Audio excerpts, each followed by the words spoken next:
If you allow me, Vivek, ma'am, can we start? Please go ahead. Yes, absolutely.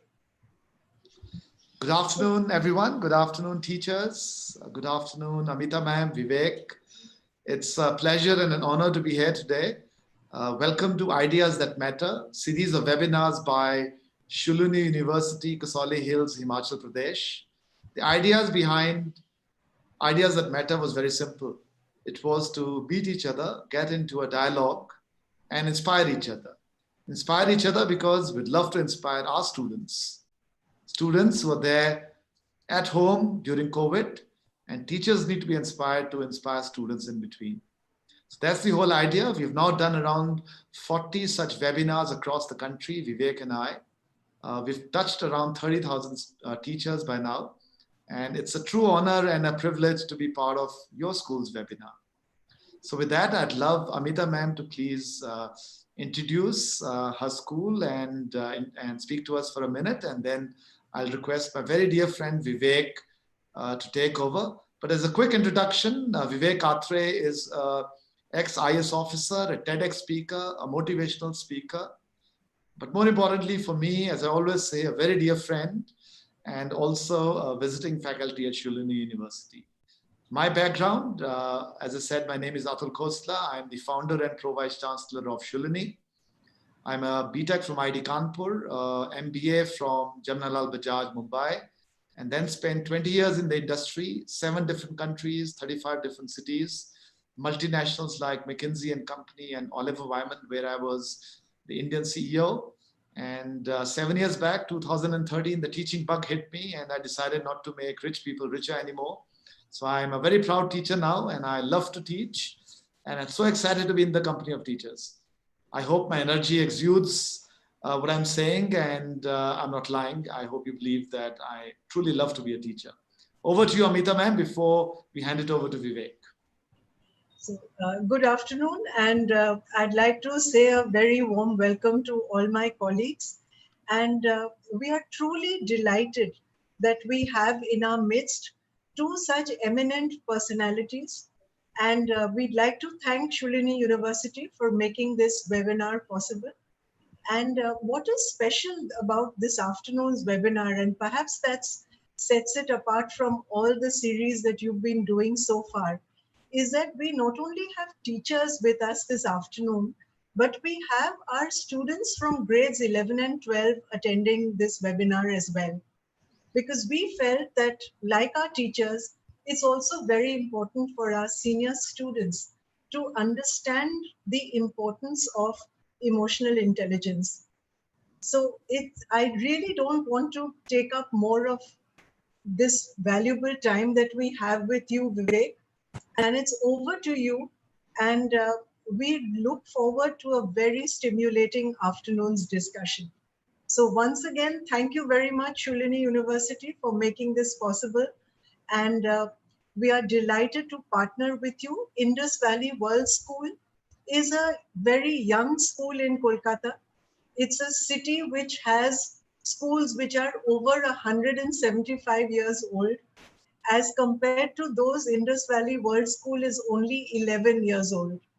So we are a new kid on the block, but we are a bunch of extremely enthusiastic teachers, and we are very proud of our school, and we're looking forward to a very enriching afternoon. So with those words, it's over to you, Vivek. Thank you. Atul? Atul, you're on mute, I think. Can you hear me? Yeah, now we can.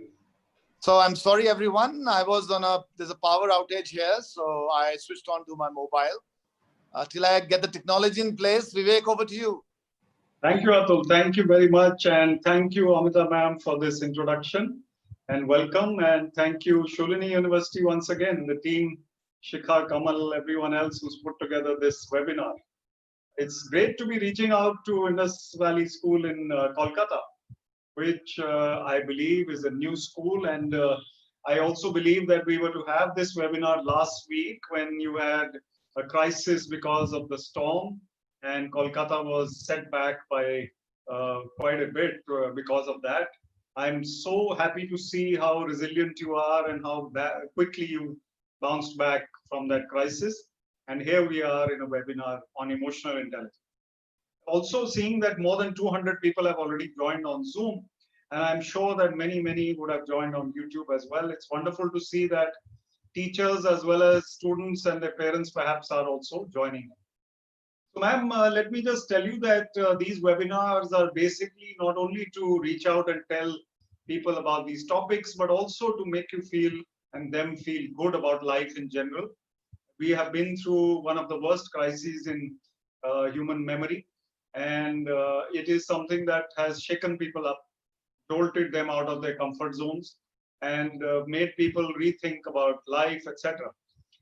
Perhaps the divine had a message for us and wanted us to think deeply about life. It could have been that, or it could have been that we were just being naughty as humanity as a whole, and we were not looking after our planet as well as we should have, and the ecosystem, life on the planet was suffering. So maybe these are the reasons why we had to suffer this bad shake-up and jolt, and a lot of people lost their lives also. But there is so much more to say about life than just this crisis. And I'm sure that we will emerge stronger from it as a globe, as a world, as a community of people across the world. I am a speaker on various topics, but my favorite topic is emotional intelligence. So thank you for choosing this topic. And I believe that if you have intelligence, there is nothing unique about you because everyone is reasonably intelligent. You may be more intelligent than the next person, so that makes you outstanding. But if you have emotional intelligence, it makes you truly a great human being. And emotional intelligence has been defined by Daniel Goleman. I'm sure some of your teachers have studied social psychology. And in that, Daniel Goleman tells them that firstly, you have to be aware of yourself, and then you have to have empathy for others. My simple definition of emotional intelligence is the ability to handle people and situations in a calm and balanced manner. So if you are able to handle people and situations in a calm and balanced manner, then it means that you have a high degree of emotional intelligence. In any case, what is our interaction with, or who is our interaction with most of the time? Even when we are using technology like this, we are sitting before a computer screen or a phone screen, but we are interacting with people. People are at the other end. When we talk on a telephone, it used to be unique many years ago. Now it is not unique. It is just passé. You know, it's something that keeps happening to everyone. You know that WhatsApp calls or telephone calls or video calls, and now these Zoom calls and other things, they are part of our life. Who are we dealing with? Whether we are dealing with them sitting next to us or dealing with them remotely on technology-aided platforms. I'm an electronics engineer from NIT Kurukshetra, apart from being from the IAS and being a writer. I consider myself to be a little bit of an all-rounder. However, I feel that the greatest asset that I have accumulated in my years is the ability to deal with people. And people skills are something that most of us in the technology-driven generation are lacking. What happens when we are wedded to technology, when we are too much into technology, when we are sitting all day before a screen? What happens is that we become a little too much involved in the virtual world. Now, when we talk about an online class, like some of you teachers must be taking online classes and talking to students online, that I do not include in that kind of experience, which is perhaps superfluous and not required. I include this as an essential kind of experience.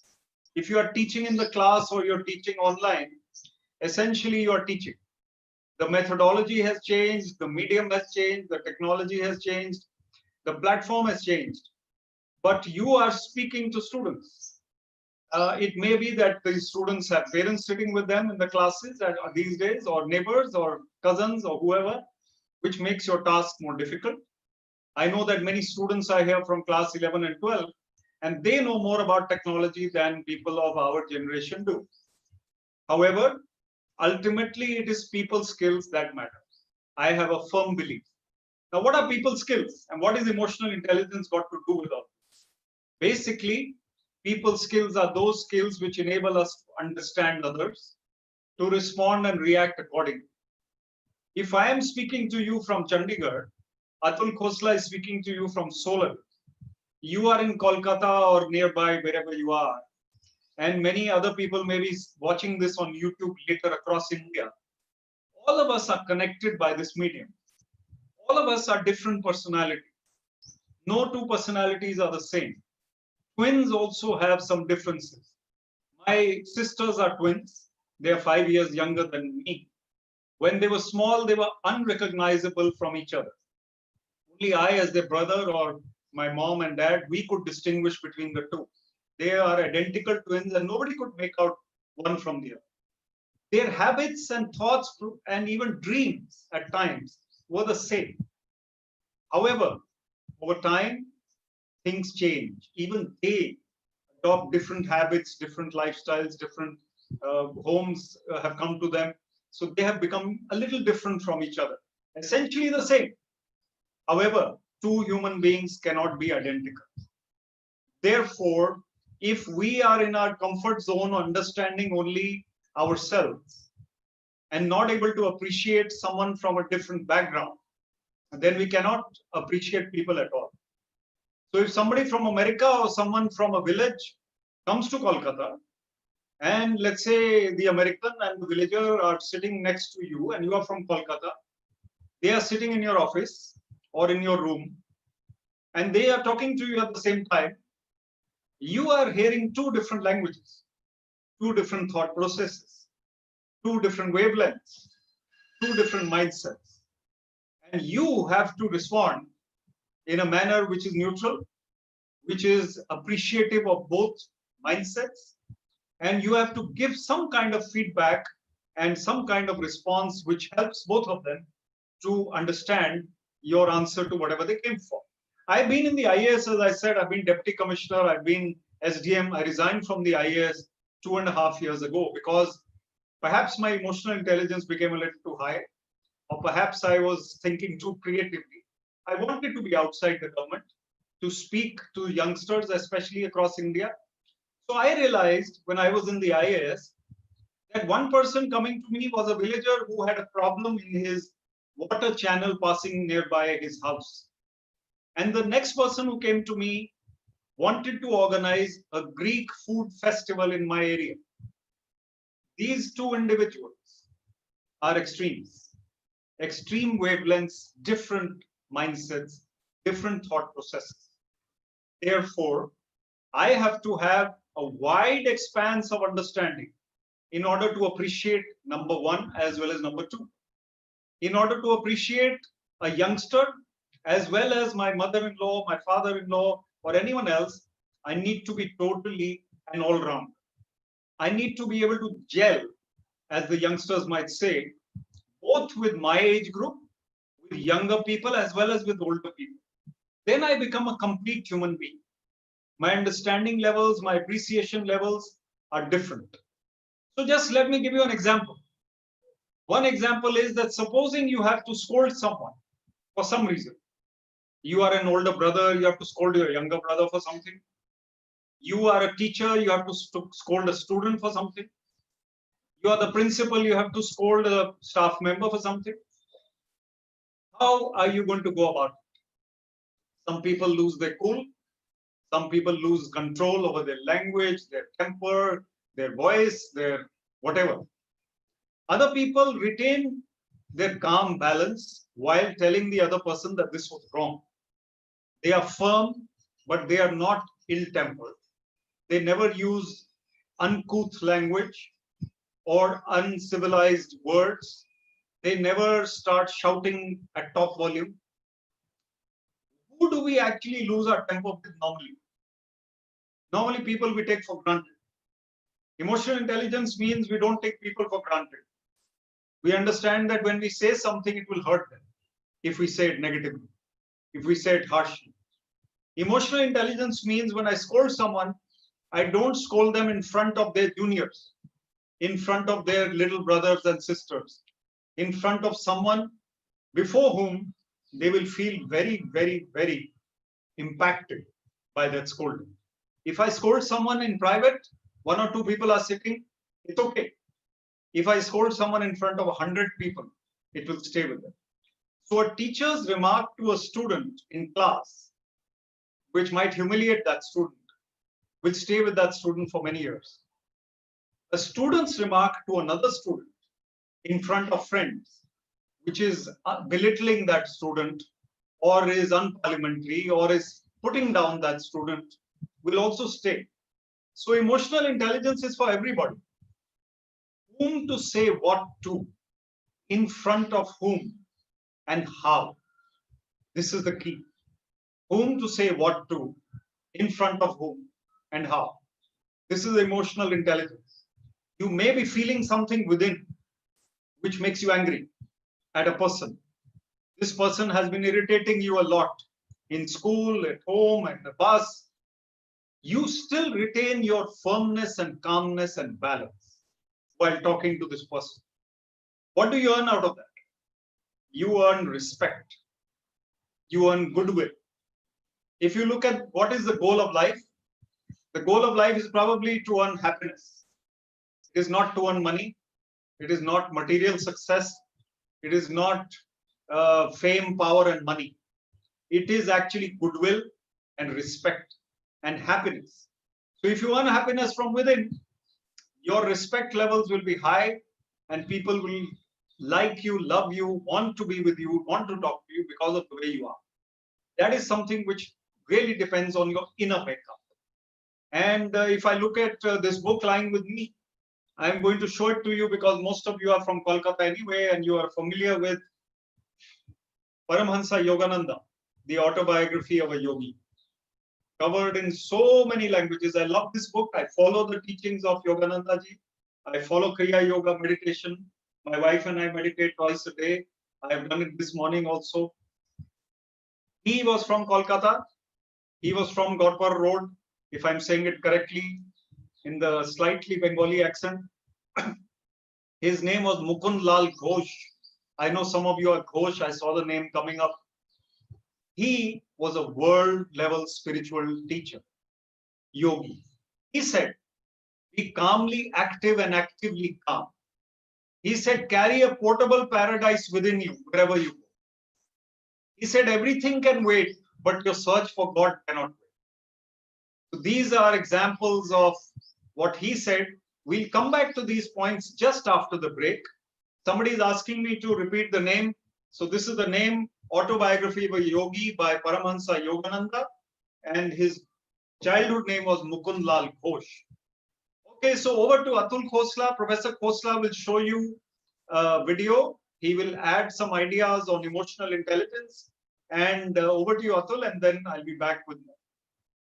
Thank you, Vivek. Inspiring as always, as I always say. Thank you. So, teachers, EQ, as we all know, is so critical in today's world. It's even more in, I think, in the current 21st century. And the answer is very simple because knowledge is not a key skill anymore. We can get knowledge out of the Wikipedia or Google. What is critical today is our ability to work with humans, is our ability to collaborate with other people.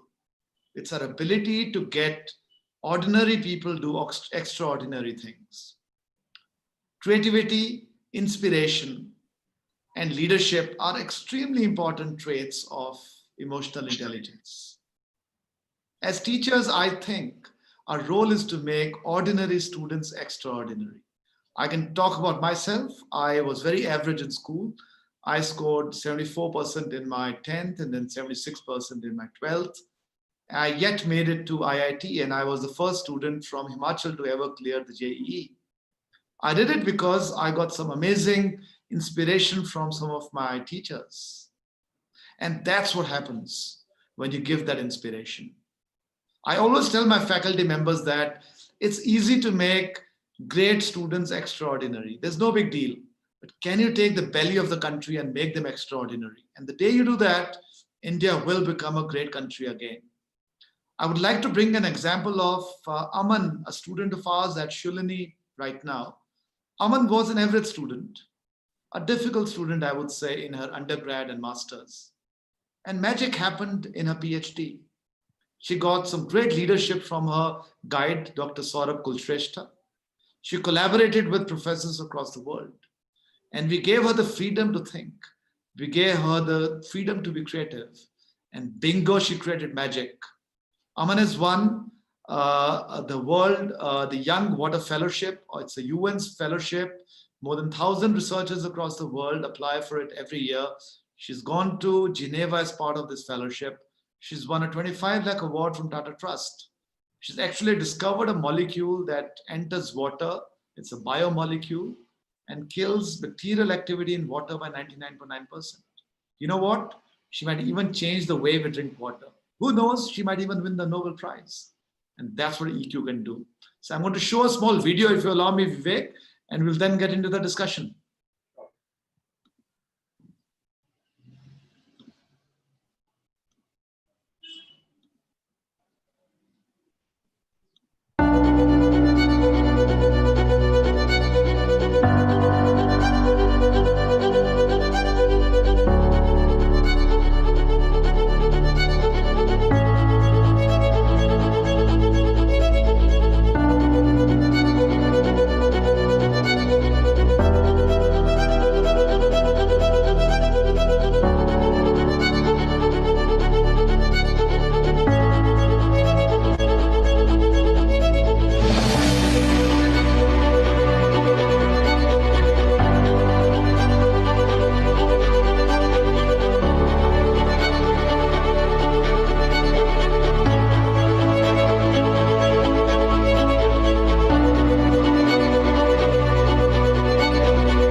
This is the magic of EQ. And I think if all of us collaborate and all of us break the box, become creative, if we become inspirational teachers, India will become such a better place. In fact, all of you already are. You're all Corona warriors out there ensuring that your students are learning every day. Despite the fact that you have work at home, you're making sure that not a single day of learning is lost. So salute to all of you. This stuff of Aman, this case study of Aman Vivek is not just Aman. There are hundreds of other students at Shoolini doing extremely well. I'm very proud to state that Shoolini today is the highest patent filer in the country. So last year we filed 210 patents. Second is IIT Chennai with 141. And we don't get better students than IIT for sure. We do it because we give the students the culture to think, to be free, and to produce extraordinary results. Vivek, over to you. Thank you very much, Atul. And what an inspiring story, video. I'm sure that those watching in Kolkata and other areas will be very fascinated by the story of Aman. Let me tell you that Shoolini University has such a research orientation and such an innovative approach to education that I've been absolutely impressed. I've been going there regularly, and I teach, I speak, I advise Shoolini. I'm a regular part of the Shoolini family. It's a pleasure and joy to be there, and such an innovative university and so much focus on research that it's become the highest patent filer institution in the country. Absolutely astounding. So coming back to emotional intelligence, and Atul is very rightly saying that in today's age, everybody is intelligent to some extent, everybody has knowledge, but very few people focus on emotional intelligence. You are aware, most of you teachers, that social emotional learning is something that is talked about nowadays. And social emotional learning comes from a deliberate attempt to imbibe in children these skills of interaction with others, appreciating others, and getting into the fact that their personalities have to be well-rounded. If we look at the students, if they are unidimensional, then it won't really work for them in their careers. I have written a book on success, and it's called Finding Success Within. And this book shows how if you have high emotional intelligence, if you have all-round skills, if you have communication skills, people skills, networking skills, interaction skills, then you will be more successful than someone who only gets 99% marks. I say only 99% marks. Here you are. This is the book. It's called Finding Success Within, 52 Life Skills for Young Indians. I will be showing you my website at the end, and you can have a look at the book from there more in detail. But talking about what is success and what is happiness and why does emotional intelligence come into play?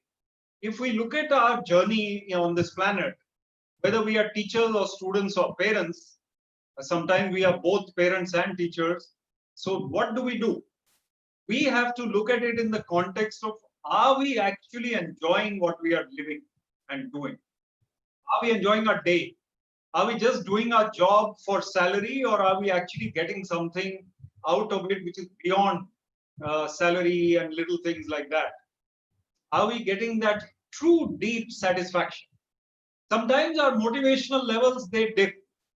Even students, they find themselves unmotivated at times because they have fears and worries. Fears and worries are part of everybody. But emotional intelligence tells us that these worries need not come true. Even if some of them come true, they will pass. We have to bounce back. We have to pass through that period knowing that the bend which takes us to our destination is just coming. So it's a winding road, a journey, and suddenly you find that you have reached your destination. Those who are patient and those who persevere, they have a higher level of emotional intelligence. Impatience, restlessness, irritability, losing your temper are signs of weakness. These are signs of frailties. Human beings are liable and prone and habitual of such things, of course. But it is necessary for us to realize and analyze, where are we headed as human beings? So if we analyze our own minds and introspect, do I lose my cool? Do people bother me a lot? Do small things irritate me? Am I the one in the class who is always grumpy and complaining, or in the group as a student? Or as a teacher, am I the only one in the faculty room who's always cribbing about this and that? You'll be going back to the faculty room after the lockdown. But whenever you do, is that the case? Or am I the one who's normally cheerful and normally gung-ho? Sometimes I feel low. So I would rather be the latter, and I would try to be the latter. So these are the things which we need to look at in our persona. Of course, life pushes us down. Life beats us up. Life poses problems and troubles. That is when we turn to God. When we turn to God, then He tells us that, okay, I'll look after you. If we meditate regularly, we find life easier to handle. I started about 12 years ago, and I find that meditation has increased my calmness, has increased my emotional intelligence.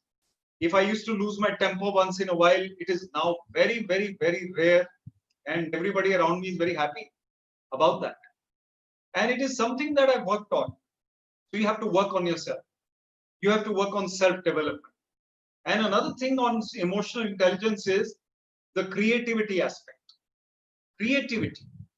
Creativity means that I am a superior individual to someone who cannot think beyond certain confines. If I can think beyond these confines, these limits, then that means I'm thinking totally differently from people. I, at the age of 40, 50, whatever I am, I want to play the guitar. I want to write a book. I want to enter a poetry competition. I'm a teacher, but I also want to learn the salsa. So I am someone who norms don't really support. I break norms at times. I'm not habitual of breaking norms, but at times I do things which people might say are crazy. My daughter Kavya, she's the younger one. I have two daughters. She has a word weird. I don't like the word weird because I'm a purist in language. I even don't like the word disruptive, which is in corporate usage these days. However, these words have come to stay. Disruptive used to have a negative connotation. Today, disruptive has a creative connotation. So they say you disrupt the norm and you do something new. I may not agree with the word, but I agree with the idea. And my daughter also talks about weird people. She says, we love weird people. I am weird, she's weird, I get on very well with her. That's what she says. So weird in that sense of being creative, if they use that word, and I'm sure these 11th, 12th class students who are here, they identify with all these words. So whatever you call it, if you have that creativity quotient inside, you can call it CQ. If you have that creativity quotient, that means your emotional intelligence is superior. And that means that little setbacks will not knock you down, will not bother you, trouble you. So you will be able to come out of these quite unscathed and not harmed. Who is the one who loses the battle of life? The one who loses the battle of life is the one who thinks too much, overthinking, over worrying, over stressing, over tension, too much thinking of the worst. That is the person who's losing the battle of life, I'm afraid. Everybody can be like that at times. Not all the time. Not most of the time. Not even half of the time. Maybe 10% or 2% or 5% of the time, okay. I'm an engineer, so I talk in terms of percentages. 5%, 10%, that's all. Not more than that. I observed in my service that I could be surrounded by people who were of all kinds. Some who were, let's say, not very honest. Some who were, let's say, not very cool. But I could retain my own character, my own dignity, my own way of working, just by being aware of my own shortcomings or my own strengths and being aware of others also. So emotional intelligence is that awareness which helps you to conduct yourself in an exemplary manner and tells you what you should be doing, what you should not be. I am going to tell you the story of a little young boy who went onto the stage when he should not have. And it's a new story I've read recently. I love it. And how fearlessness is part of our life at a young age. But somewhere along the way, we become too scared and worried. So what happened was a mother and her child, they went to a piano concert. Now, children below 10 are not allowed. But he was 7 years old and somehow this mother smuggled the child inside. And when they went inside, they sat down. The mother saw a friend sitting 2 rows ahead. The program had not started yet. So the mother goes to the friend and says to the child, first, don't get up from here. When she comes back, she finds the child is gone. Obviously, children will not sit quietly and without moving around. The child actually goes backstage and sees a sign which says no admission. Nobody notices. But the child, being a child, walks into that no admission door and goes onto the stage. The curtain opens and the mother comes back to the seat to find that the child has gone. And she's like, where is he? She turns around and finds him sitting on the stage with the piano. And Pedrewski, the great piano master of Poland, is to play. He became the Prime Minister of Poland a few years later after this incident. Not because of this incident, but generally. And he comes and starts, watching this child who's playing the piano.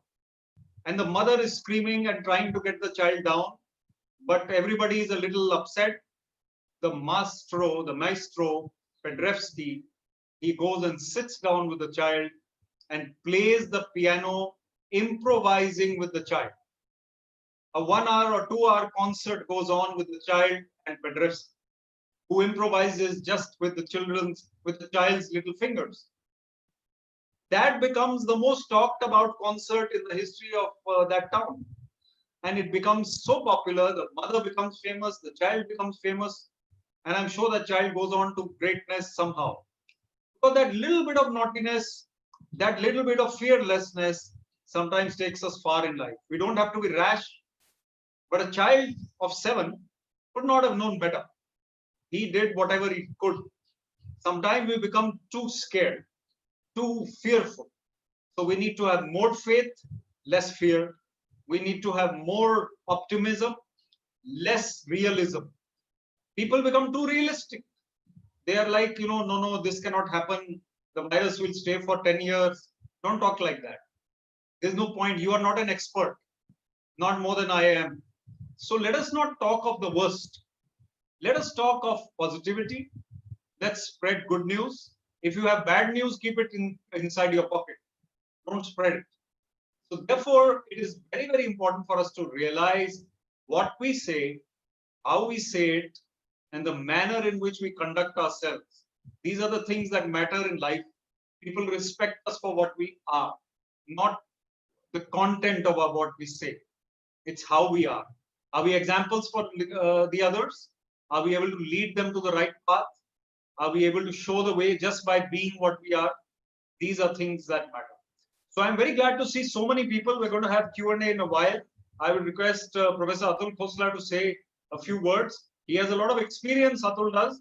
I'm sure from his journey, which is very variegated and diverse, he'll come up with some incident. And I'm sure that we'll have lots of questions at the end for both of us. Over to you, Atul. Thank you, Vivek. I was extremely intrigued by this thought of fearlessness, because that's so critical when it comes to becoming a great leader. I think in this particular case, not just the child, but also Podrosky were extremely fearless, and that's really what's needed. But I'd like to introduce 2 more concepts over here, which I think are so critical in today's world. One is dreaming and passion. Some of you might be fond of Bollywood movies. There's a dialogue of Shah Rukh Khan, इतनी शिद्दत से तुम्हें पाने की कोशिश की है कि हर जर्रे ने हमें मिलाने की साजिश की है. That's what passion does. If you want something, like you really want it, then the universe will make you get it. Optimism. You just have to be optimist and start believing that you'll get it. And that is really the story of Shoolini, Vivek, that I'd like to tell today. So my father actually started dreaming about building a great university. He was 65. He was a professor.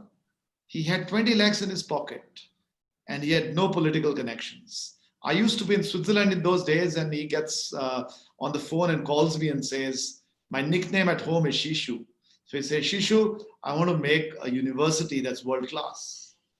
I said, wow, Dad, that's a great idea. How much money do you have? He said, I have 20 lakh rupees. So I call up my mother and I tell her that, Mom, great idea. I think it's doable, but please make sure you do not mortgage your house, because if you do, then don't come back to me, don't come back to me as a son, I told them. People laughed at him. They said, how can you build a university? Not to say anything against the IAS, Vivek, but there was an IAS officer that we took a report to.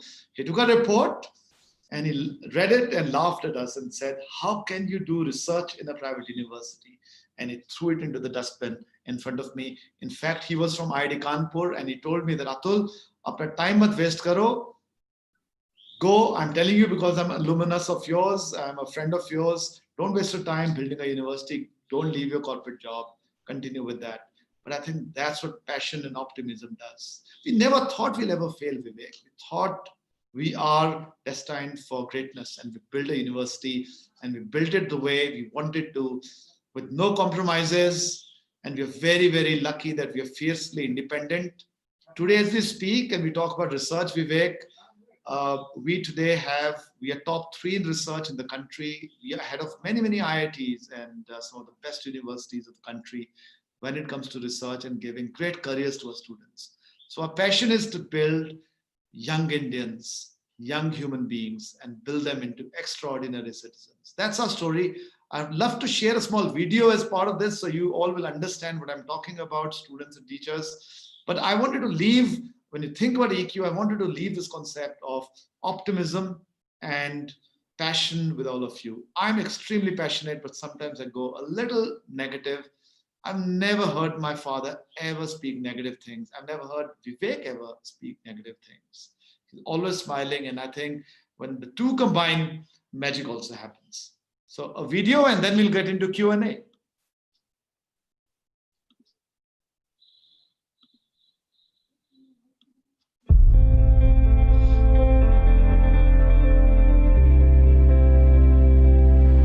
Throughout history, the young have always been the ones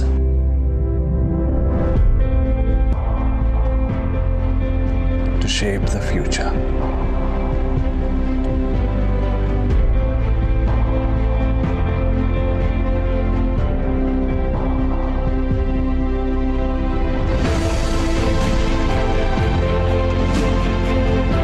And they continue to do so today.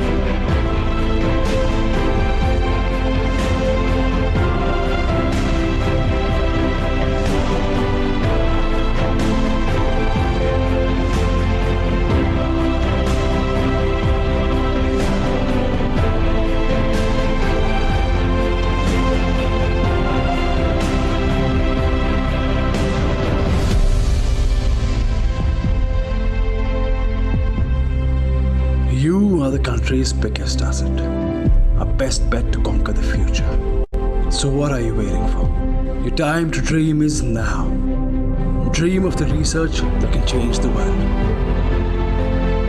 Dream of a high-flying corporate career. Dream of higher studies in the world's best universities. Dream of developing cutting-edge technology of the future. Dream of your own global startup. At Shoolini University, we empower you and enable you to chase your dreams and change the world.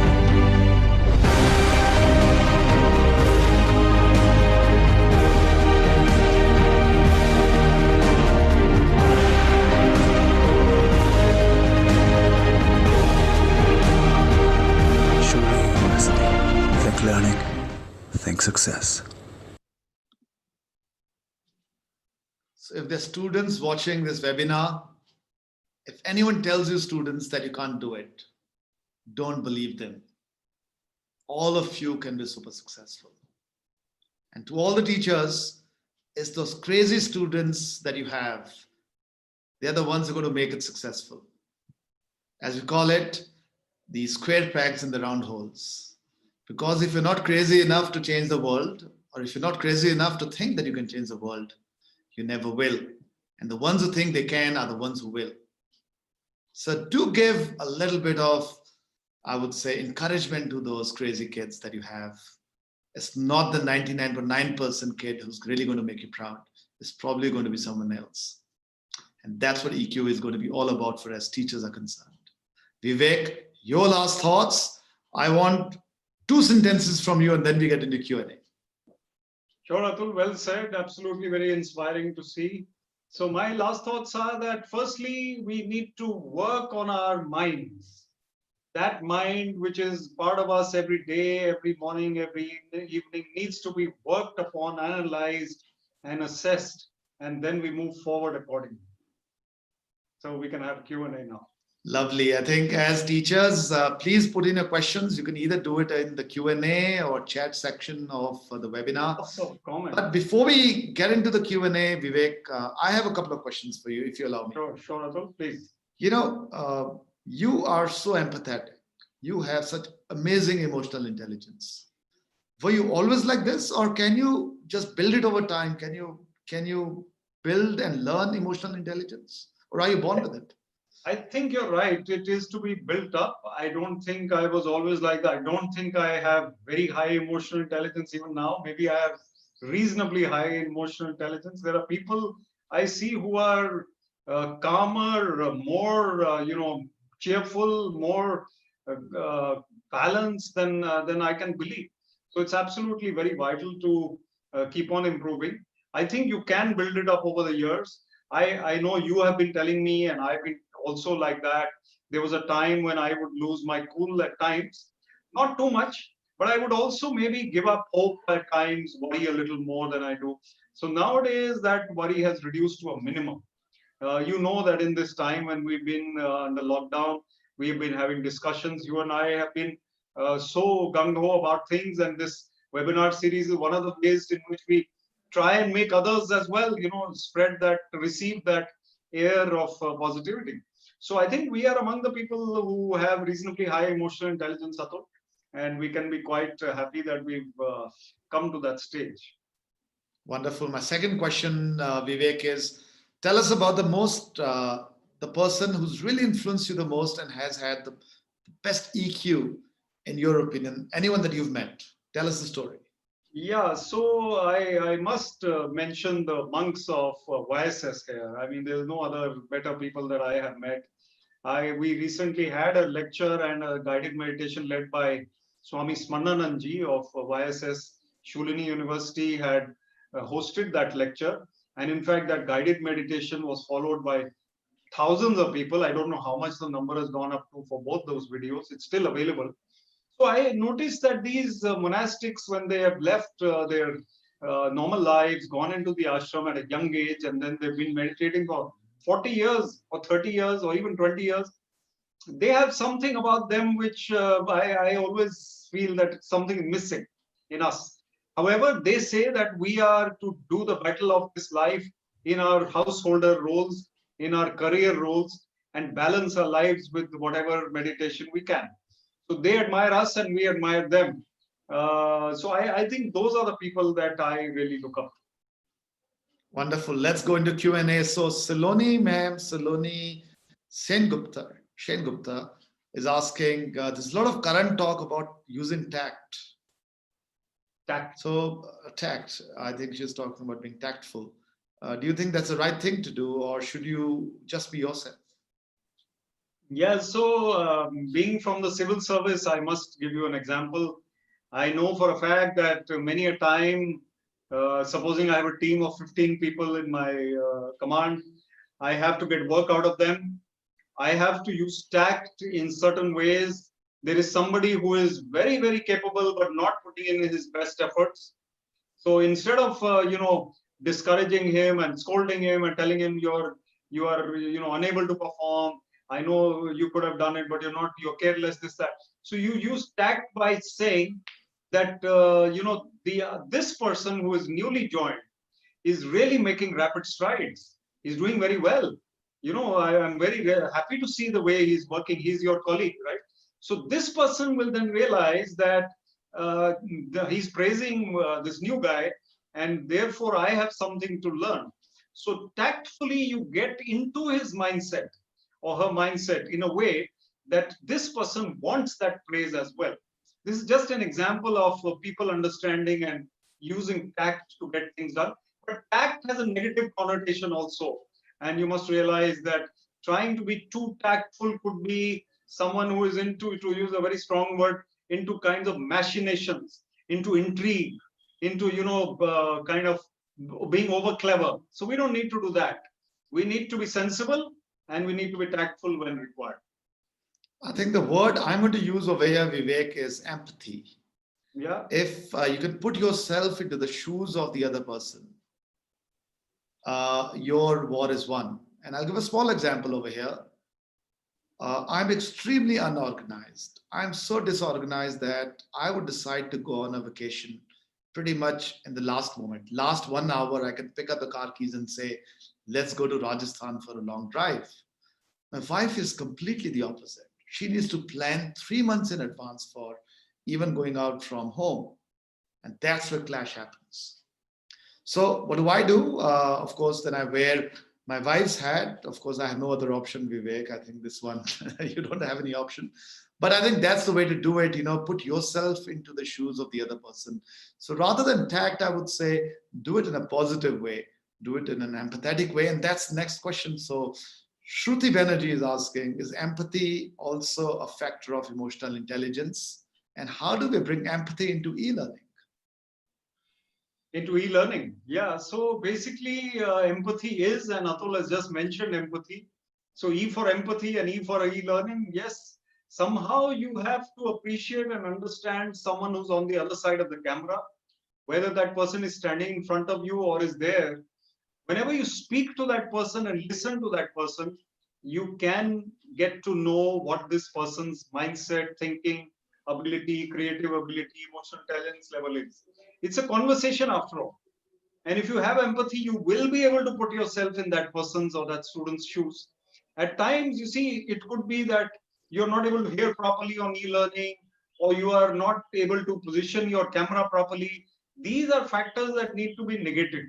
So practice a lot of camera presence. Atul and I have worked on our position of the camera, where we are sitting. Atul will tell you, I mean, being in front of a camera, he says, is like being an actor. And that's absolutely true. But you have to be at your best performance there. Once you are comfortable in your zone, then sitting in front of a screen interacting with someone or sitting across the table has very little difference. You have to adapt to that.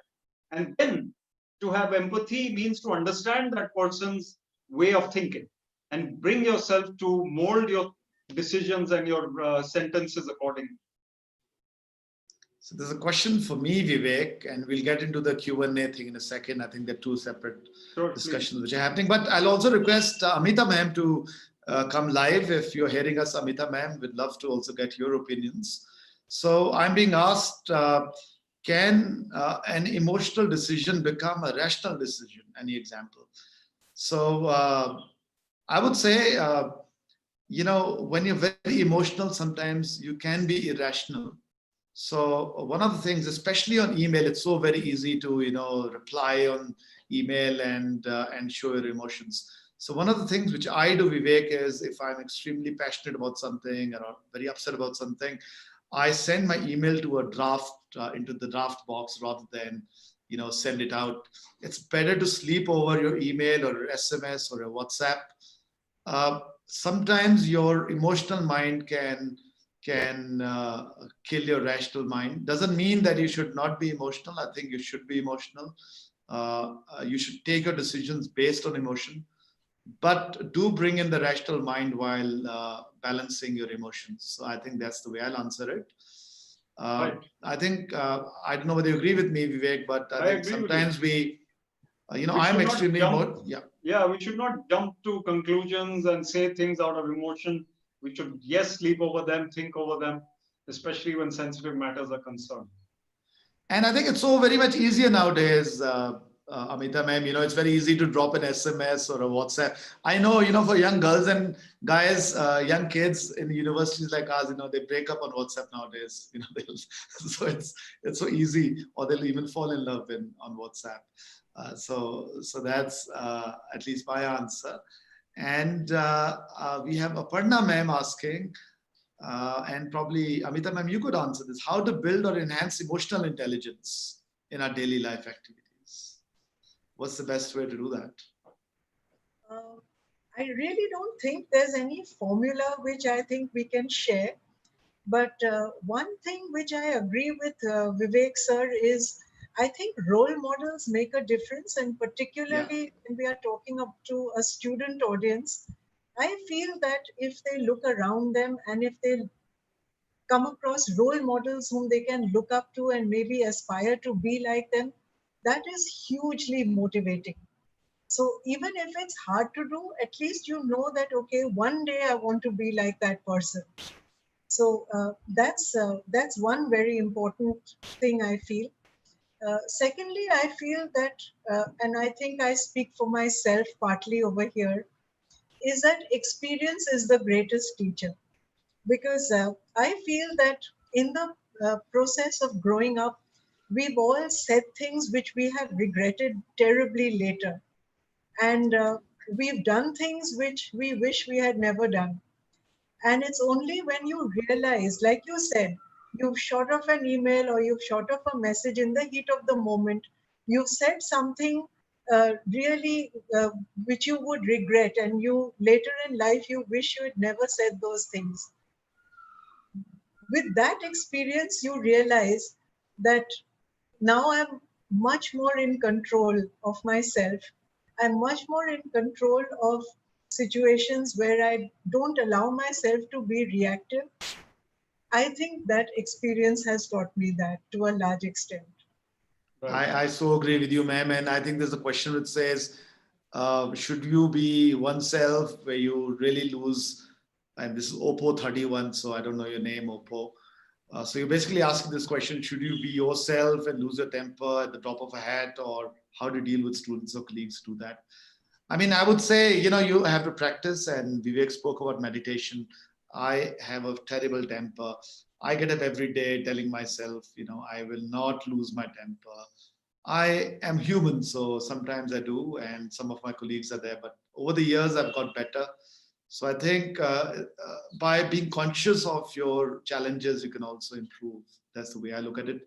So Vivek, lots of questions on the Q&A side, the 8 questions. You want to pick them up quickly? I think we've got 6-7 minutes left, and I want to cover every question. So quickly, between you, me, and Amita ma'am, we'll answer all these questions. Yeah, so Shoolini ma'am is asking if we become genial and good-natured, people take us lightly.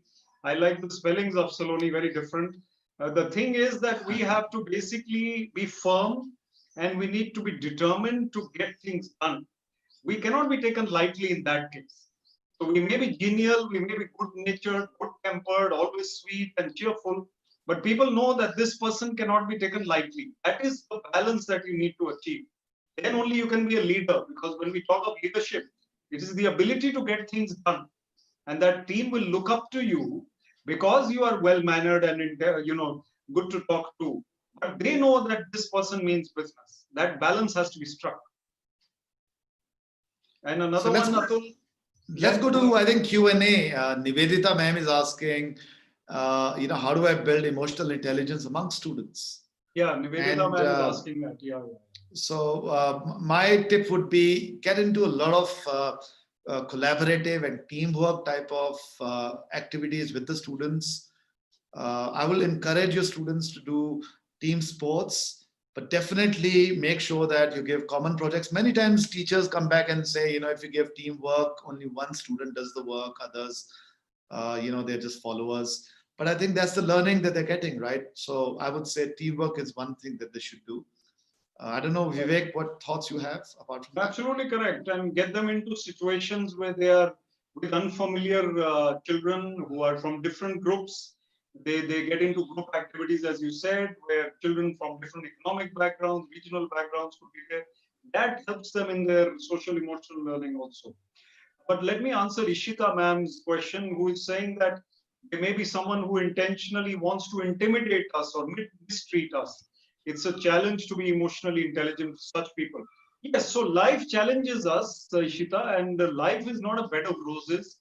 Life is full of ups and downs. And we have to find our happiness in the midst of these ups and downs. We cannot wait for 2032 to come when we will be absolutely happy. It won't happen. It will be every year, every day, every situation that you have to find that happiness.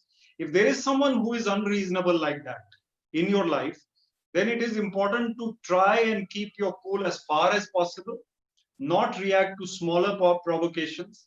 Maybe when that person crosses limits, then you fight back in whatever manner you can. If that person is not an essential part of your life, please move out of that company. If that person is an essential part of your life, then try your level best to improve that person by your own example. That's all I can say. So Vivek, I'll try to bring in the concept of passive aggressiveness over here. Yes. Many times when you're working with colleagues, we get into situations of passive aggressiveness. That basically means we're smiling at each other, but we want to kill each other. I'm sure you've got colleagues like that. In my opinion, that's the most dangerous situation to be in. So the best way to deal with passive aggressiveness is to actually get into a conflict. We actually fight because that kills the passive aggressiveness. So sometimes having a tutu meme or having an aggressive discussion with each other is not that bad. Of course, you need to have your limits, but confronting someone, if you think, or having a hard talk with someone sometimes works. I would say the shit hits the roof. Have that serious discussion with your colleague. I totally agree. Sometimes it is necessary, but most of the time, even then, you retain your emotional control. And another thing is that sometimes if you are into sports or energy dissipation in other ways, then you are able to control your emotions better. Sports people or youngsters who are spending 45 minutes to 60 minutes on the ground, they will sleep better, their temperament will be better, they will be calmer because they have expended that extra energy in sports rather than in fist fights or arguments or things like that. And that is something also. There's so another Vivek, one. we have, should No, I you pick go it ahead. up or? Yeah. So anonymous attendee is asking, so anonymous attendee, next time, put your name. I think that's also part of EQ to have the courage to write your name. So you're asking, how do you deal with the situation of bullying? I think Amita ma'am is the best person to talk about here because I'm sure she deals with bullying every day. Bullying. So your answer, Amita ma'am, how do you deal with bullying? I think that would be a topic for a whole separate webinar. It's difficult to just sum it up in a couple of sentences. But I feel that at the end of the day, you need to stand up for your own rights. I think bullies are bullies because you allow them to be bullies. And if people can understand that you have an inner strength and you have an ability to stand up for what you believe in, they will respect you. And they will, after maybe one or two attempts, they'll stand off because they know they can't walk over you. So true, ma'am. So true. I think we've got 1 or 2 minutes left, Vivek. So I'll pick up 2 more questions. So Paulami Sen is asking, can being selfish being justified? Can you justify being selfish? I think selfish is a negative connotation. You can be your best friend and you can back yourself most times and think of your own happiness. There's no harm in that. But if you are self-centered or selfish, that means that you are thinking about yourself at the cost of everybody else. And your ego is too high. So what we have to be is to be balanced between looking after our own interests and the interests of our family, our team, our colleagues. If we are too selfish, that means we won't be a team player at all. We will not be looking after others at all. We will only be thinking of ourselves. So when there's a decision to be made, that there's one mango on the table, will I eat it or will my family eat it? Well, sometimes you eat it and sometimes let the family eat it. That's a good one. I think the last question, Vivek, Shrabani Basu is asking how to deal with students with a superiority complex without hurting them. Yeah, so these types of students are there and they need to be counseled probably personally. I personally feel that in a classroom situation, to tell them off is one thing. If you call them a little separately and talk to them calmly, they will understand it and appreciate it a bit more. I must tell you that people react very differently when other people are in the vicinity, when you tell them something. So it's better to talk to them one-to-one. And I think the last question that we have from Bhupender Doshi is, how do we keep our emotions balanced in difficult situations? I'll definitely recommend meditation, but Vivek is the guru here and so is Amita ma'am. So last words on meditation, Vivek, before we request you and Amita ma'am to give your last word. Absolutely. I agree with Atul that if you work on your mind offline, when that person is not there or that situation is not like that, that is the time to actually cultivate your calmness. And once you've cultivated it, you will utilize it in that situation. So you need to meditate, you need to read, you need to listen to music, sing. Kolkata has a great tradition of music and art and singing. And let me tell you, Amita ma'am, that I really love some of the names which are on display. Beautiful Bengali names. I love these names, both the boys and the girls, and fantastic art culture. So in Kolkata, you have no excuse to be materialistic. Get into the arts and creativity. Absolutely, all of them. I'm going to pick up. I'm very tempted to pick up a comment that Dipali Lalwani is saying. She's saying that smile is absolutely wonderful at times. And I always tell my friends and my students, Dipali, that smiles are great. Even if you artificially smile, I know people who look into the mirror and smile and it actually takes the stress away. And by the way, you know, for people who smile, it's also great for the skin. So it releases dopamine. It's Yes. scientific. So you also get a glow on your face. So I smile a lot. So that's one of my, you know, secrets, Vivek, I'm giving away. So do you, I know that. Okay, lovely. I think last thoughts from you, Vivek, before we close.